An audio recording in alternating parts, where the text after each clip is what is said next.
Just as one assumed the Sussex media archives were empty, Meghan Markle accessed her digital storage, prepared herself, and declared, "Unleash the kids, the pets, the choreography, the atmosphere." And surprisingly enough, the chosen moment is absolute perfection. Harry is currently away in London managing a highly critical legal matter. Yet suddenly, Instagram becomes inundated with sunlight, water play, giraffes, rhinos, coloured chalk, and forcefully managed family happiness. This was not merely sharing. It was a release, a launch, a complete PR concoction built from vintage footage, flattering filters, and a frantic desire to remain prominent within the algorithm, while her spouse is occupied effectively getting metaphorically destroyed by the English court system. Let us analyse this meticulously because much is happening. Act 1. The swimming area, the grandmother, and the atmosphere that lacks connection. First, the water clip. We observe 4-year-old Lily playing around while being loosely watched by Doria Ragland. Yes, that Doria, Meghan's mum. Viewers notice this instantly because the vibe in this video is wrong. Doria stands physically distant from the toddler, uninterested, and honestly appears as though she would prefer being elsewhere. This provokes inquiries, not intrusive ones, simply observational questions. The sort you ask whenever somebody shares videos with millions of strangers and claims, "Observe how ordinary and caring this is." Combine that with the rumour mill that has been silently churning for months. Supposedly, Meghan and Doria have been fighting. Articles circulating around, particularly in foreign press, assert there exists conflict regarding parenting approaches, family structures, and dominance. Apparently, naming your mother a free spirit on a lifestyle program was not the tribute it seemed, rather a courteous separation wrapped in neutral colours. So, what does Meghan execute? Share footage of Doria in swimwear in water without clear proof she wished to be broadcast to Earth. That isn't warmth, that is authority. It signals less family bonding and merely a signal that I possess the content. Realistically, few unposed pictures of Doria exist. She does not seem to like being filmed, making this feel less like love and more like leverage. Also, where are the safety protocols? Where is the adult actually involved with the toddler in deep water? Online mothers noticed. And once online mothers observe something, you are finished. And while we are here, what happened to Lilibet's strawberry blonde hair? Digital filters, old clips, lighting, no one knows. But it is odd when your child's physical appearance seems to shift more than your brand strategy. Act 2. Sun tea, loose tea, and missed branding chances. Sharp eyes spotted something funny in the background. Jars of sun tea brewing. Not her forever loose leaf tea, not the brand she allegedly has stock of, just regular tea bags in jars. You cannot make this up. But if you try selling yourself as a lifestyle mogul and forget to use your product in your content, that isn't relatable. That's sloppy.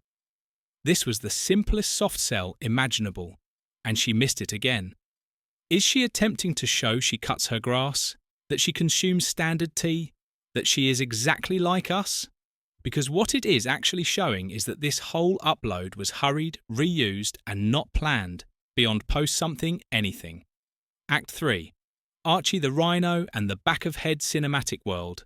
Next, we go to the living desert zoo. Enter Archie, or at least the back of a child's head allegedly belonging to Archie. Meghan clearly heard the critique that Archie is rarely seen. So voila, the web gets the back of his head feeding leaves to a critically endangered black rhino. And listen, no one is angry about guarding kids' privacy. That is fine. That is actually good. What is odd is the inconsistency. Harry has repeatedly said he wants his kids out of the public gaze. Meanwhile, Meghan treats them like limited edition items. Blurred faces, planned angles, seasonal drops. Also, let us discuss the hair. It looks off, too red, too uniform, too filtered. Some say it is lighting. Some say it is contrast. Some say it looks dyed. Regardless, it does not fit past images, current images, or the holiday card timeline, leading many to the same thought.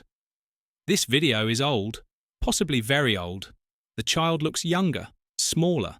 The head size has not changed in 2 years, and suddenly we are meant to believe this is happening in real time, despite outfit shifts, weather flaws, and teleportation jumps between home and zoo.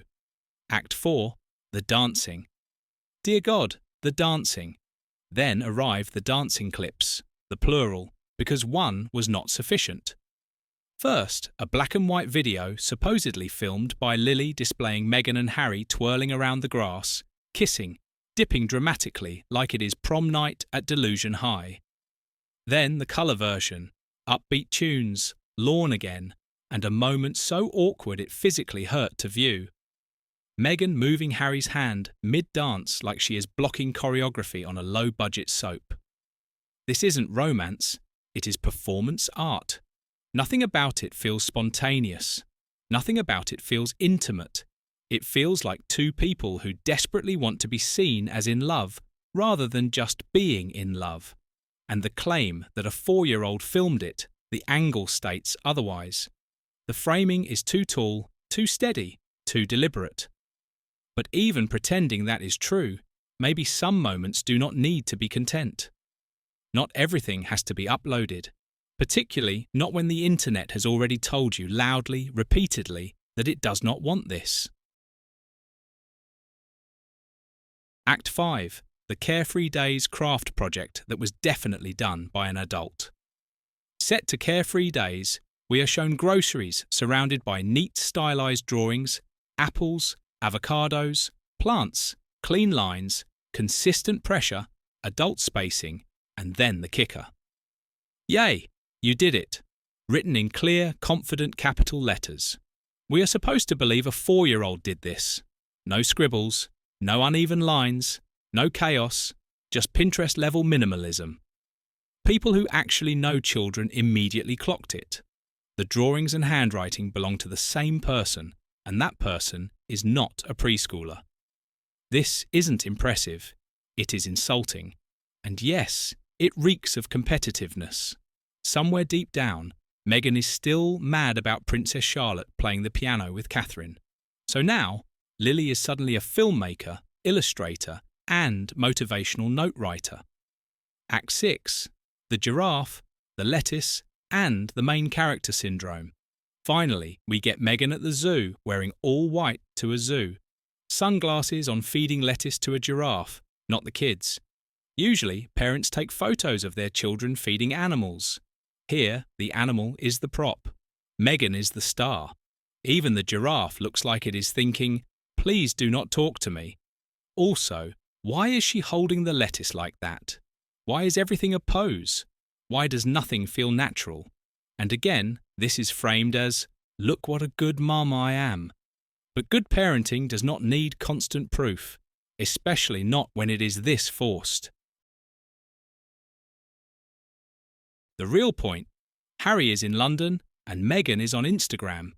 Every time Harry leaves for the UK, every time there is a court case, every time negative headlines loom, this happens. A flood of content, old videos, kids, love, dancing, wholesome chaos, SEO, bait, distraction. It isn't subtle, it isn't new, and it is definitely not accidental. This isn't about memories. It is about control, staying relevant, making sure no headline exists without her face attached to it. And the saddest part, it doesn't work. People aren't jealous. They are tired, confused, and increasingly aware that this is all deeply performative. Harry's trial will end, the headlines will fade, and eventually, so will this content. Until the next time, attention drifts and the archive opens again. Same script. New year, same mess.